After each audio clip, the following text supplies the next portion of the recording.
This is pre-calculus sections 4.1 to 4.3 review. Find the exact value of the 6 trigonometric functions for the given triangle.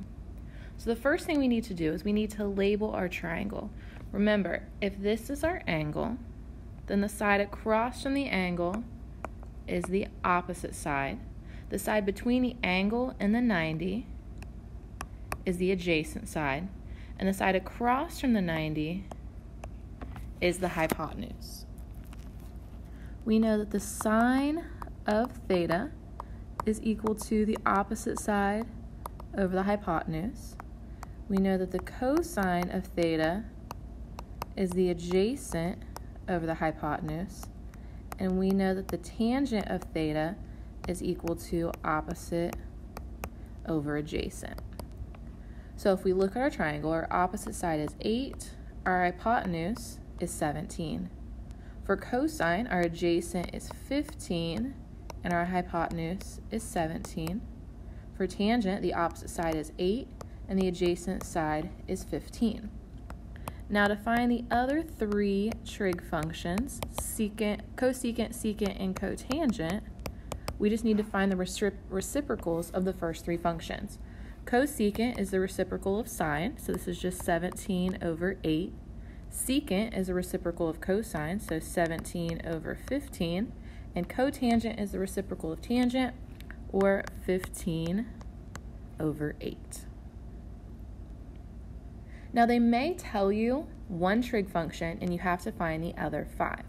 Remember, cosine is adjacent over hypotenuse, or you can also write cosine as x over r. Remember that the r value always has to be positive. So in this case, since we have a negative 2/7, that means our x is going to be negative 2 and our r value is going to be 7. We know that the sine has to be greater than 0. So after we solve for the sine, which is the y value, we do know it's going to have to be the positive value. Remembering that r is equal to the square root of x squared plus y squared. So we know that 7 is equal to the square root of negative 2 squared plus y squared.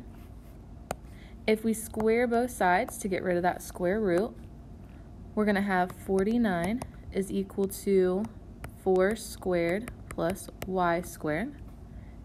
If we take the 4, sorry, not 4 squared, just 4. If we take the 4 to the other side, this is going to give us 45 is equal to y squared. To get the y by itself, we are going to have to take the square root of both sides. But remember, when you take the square root, it can be positive or negative. But we already indicated over here that sine has to be positive, so we do know the y value is going to be a positive radical 45. Now let's find our remaining trig functions. We know that sine is y over r, cosine is x over r, and tangent is y over x. So we're going to have radical 45 over 7, negative 2 over 7, and radical 45 over negative 2. Now if we find the other 3 trig functions, remember they are just the reciprocals of the first 3. So if I find the reciprocal of sine, cosecant will be 7 over radical 45. But we cannot leave a radical in the denominator, so we would multiply the top and the bottom by radical 45. And this would give us 7 radical 45 over 45. Secant is the reciprocal of cosine, so this is going to be 7 over negative 2. And cotangent is the reciprocal of tangent, so this is going to give me negative 2 over radical 45, which again, we can't leave that radical in the denominator, so we'll multiply the top and the bottom by radical 45. And this will give us negative 2 radical 45 over 45. A pine tree casts a shadow that is 9.2 feet long, when the sun is 76 degrees. So we have our pine tree over here.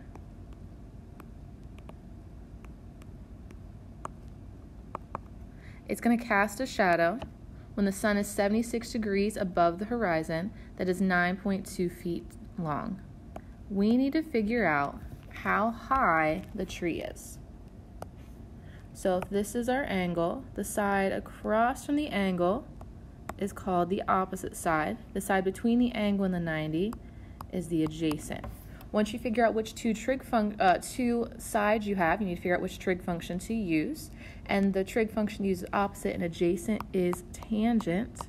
So we know tangent is opposite over adjacent, or the tangent of 76 degrees is equal to x over 9.2. Because the 9.2 is in the denominator, we have x divided by 9.2. The opposite of divide is to multiply, so we're going to multiply both sides by 9.2. So we know that x is equal to 9.2 times the tangent of 76 degrees. Now it is highly important that you make sure your calculator at this point is in degrees, since we're finding our answer with a degree angle. And you should get x is 36.9 feet. By the measure of the angle, round to the nearest degree. So if this is our angle, this side is across from the angle, so it's the opposite. This side is between the angle and the 90, so we know it's the adjacent. So again, this one is going to be tangent.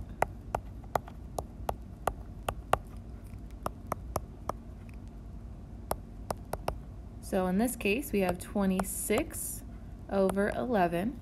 Remember, if you're looking for an angle, if you just want to move the tangent, that's when you're going to use the inverse. And this is going to give you that our angle is approximately 67 degrees.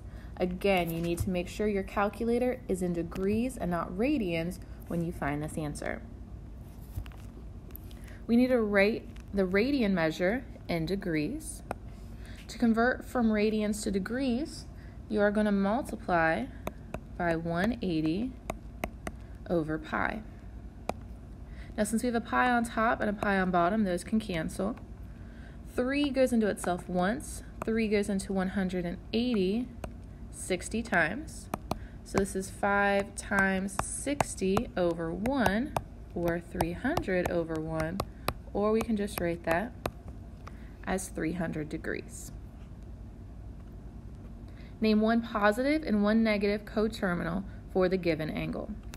So to find a positive and a negative coterminal, you need to add and subtract one whole circle. Since our measure is in radians, your answer also needs to be in radians. So we're going to add 2 pi, and we are going to subtract 2 pi. Now 2 pi can be written as 2 pi over 1. To be able to add and subtract fractions, you need to make the denominators the same. So since the first denominator is 4, we need to make both denominators 4. To do that, we would multiply the top and the bottom of that fraction by 4. So this is going to give us 3 pi over 4 plus 8 pi over 4, and 3 pi over 4 minus 8 pi over 4. Since the denominators are now the same, we can go ahead and add and subtract our fractions. 3 plus 8 gives us 11 pi over 4 as our positive coterminal, and 3 minus 8 gives us a negative 5 pi over 4 as our negative coterminal. A car is traveling at a speed of 45 miles per hour on tires that measure 2.5 feet in diameter. Find the approximate angular speed of the tire in radians per minute. So right now we have miles per hour. We know that our tire measurement is in feet, and we know we want our final answer in radians per minute. So first we're going to convert our speed from miles per hour to feet per minute. So if I can travel 45 miles in 1 hour, I know that we need to cancel out the miles. So if miles are on top, miles will go on bottom. And I know that 1 mile is 5,280 feet. Hours are on bottom, so hours will go on top. And I know in 1 hour, that is 60 minutes. So if we cancel out our units, miles cancel, hours cancel, we're left with feet per minute, which is what we wanted. So if we multiply straight across, we're going to do 45 times 5,280. And on top, that's going to give us 237,600 over 1 times 1 times 60, just gives us 60. And if we divide that out, that's going to give us 3,960 feet per minute. Now, we know that 1 revolution is 2 pi. And we know that 2 pi times the radius would tell us the circumference of the entire tire. So the distance around the tire itself, or the circumference of the tire, is 2 pi times r. We know that the diameter of the tire is 2.5 feet, so our radius would be 1.25 feet. So to find the circumference of the tire, we can do 2 times pi times 1.25, or we can just write that as 2.5 pi. So for 1 revolution, we know that the tire is going to travel 2.5 pi feet.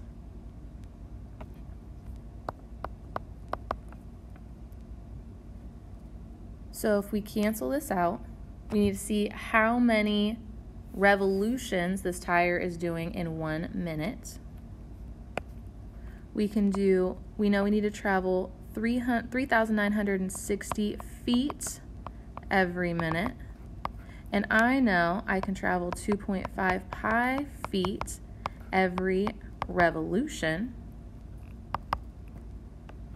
So if we divide this out, that's going to give us approximately 504.2 revolutions every minute. Because remember, when you divide and there's fractions, you flip the second to multiply. So with our units, the feet will cancel because I have 1 on top and 1 on bottom. The revolution would have switched to be up on the top. And so I'm left with, I'm going to do 504.2 revolutions every minute. But we want our answer in radians per minute. So if we have 504.2 revolutions in every 1 minute, we just need to convert this to radians. And I know in 1 revolution, there are 2 pi radians. Our revolutions will cancel. And if we multiply straight across, we're going to get 3,168 radians per minute. We need to find the exact value of each of these expressions. So 405 degrees is not on your unit circle, but if we subtract a whole circle from this, you're going to be left with 45 degrees. Now on the unit circle, we know that cotangent is x over y. So if you look at your unit circle at the 45 degree angle, we know our x coordinate is radical 2 over 2. We know our y coordinate is radical 2 over 2. Those will simplify to just be 1. So the cotangent of 45 degrees is 1, then the cotangent of 405 degrees is also 1. Again, we need to find the secant of 11 pi over 3, and that's not on the unit circle. So 11 pi over 3, we're going to need to subtract a whole circle, which in radians is 2 pi, or we can write that as 2 pi over 1. To be able to add or subtract fractions, you do have to have the same denominator, so we can multiply the top and the bottom of that second fraction by 3. So this is going to give us 11 pi over 3 minus 6 pi over 3, which will give us 5 pi over 3. So we need to find the secant of 5 pi over 3. Secant is 1 over the x-coordinate. So if you look at 5 pi over 3 and you look at the x-coordinate, you will find that it is 1/2. So we can write this as 1 over 1 divided by 1/2. When you have a fraction over a fraction, you flip the second and multiply, and this will just give us 2 over 1, or it'll simplify to be 2. Find the approximate area of the shaded region. Remember, to find the area, it needs to be 1/2 r squared times theta. Now the key here is to make sure your angle is in radians. This formula only works if it's in radians. If it is not in radians, you first need to convert from degrees to radians and then find your area. So we're going to have 1/2 your radius squared times your angle in radians. And if you plug that into your calculator, you should get 12.37 centimeters squared.